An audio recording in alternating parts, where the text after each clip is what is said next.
নমস্কার বন্ধুরা, আজকে আমি চলে এসেছি হুগলি শহরে অবস্থিত শিয়াপন্থী মুসলিমদের এক অন্যতম প্রধান তীর্থস্থান ইমামবাড়ায়। হুগলি স্টেশন থেকে নেবে 20-30 টাকা ভাড়ার বিনিময়ে টোটো বা অটোতে করেই আপনারা চলে আসতে পারেন এখানে।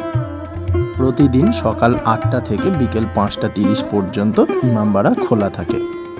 মাত্র 10 টাকা টিকিট মূল্যের বিনিময়ে সকল মানুষই এখানে প্রবেশ করতে পারেন। 163 বছরের পুরানো এই প্রাচীন ইমামবাড়া তৈরির কাজ শুরু হয়েছিল 1841 খ্রিস্টাব্দে। দীর্ঘ 20 বছর ধরে কাজ চলার পর অবশেষে 1861 খ্রিস্টাব্দে ইমামবাড়া তৈরির কাজ সম্পন্ন হয়। মানবপ্রেমিক হাজী মোহাম্মদ মহসিন সাহেবের দান করা অর্থ দিয়েই এই ইমামবাড়াটি তৈরি করা হয়েছিল। ইমামবাড়ার ভেতরে প্রবেশের পর আপনাদের প্রথমেই চোখে পড়বে একটি কৃত্রিম জলাশয় এবং দুপাশে দেখতে পাবেন দোতলা বাড়ি। বর্তমানে এই বাড়িগুলি মাদ্রাসা হিসাবে ব্যবহার করা হয়ে থাকে।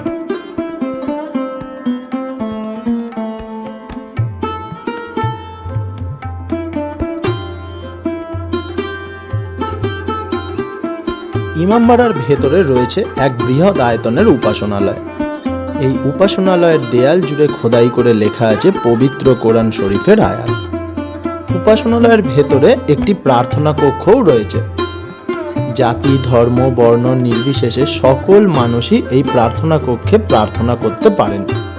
প্রার্থনা কক্ষে প্রাচীনকালের বিভিন্ন রং বেরঙের ঝাল লণ্ঠন লক্ষ্য করা যায়।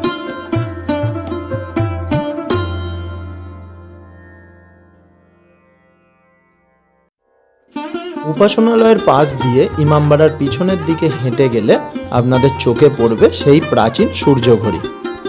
সূর্যের গতিবিধির ওপর এই ঘড়ির সময় নির্ভর করে। সূর্য ঘড়ির মাঝের দণ্ডটি অতীতে ধাতু দ্বারা নির্মিত ছিল, কিন্তু পরবর্তীকালে সেটি চুরি হয়ে যাওয়ায় বর্তমানে এটি সিমেন্ট দ্বারা তৈরি করা হয়েছে।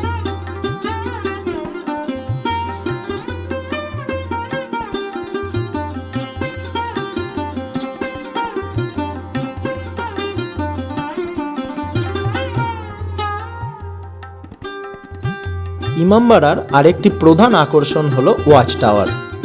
150 ফুট উঁচু এই ওয়াচ টাওয়ারের মাথায় উঠতে গেলে আপনাকে 152টি সিঁড়ি অতিক্রম করতে হবে। ওয়াচ টাওয়ারের ওপরে রয়েছে 3টি বিশাল আকৃতির ঘণ্টা। এর মধ্যে সবচেয়ে বড় ঘণ্টাটি প্রতি 1 ঘন্টা অন্তর অন্তর বেজে সময়ের জানান দেয়।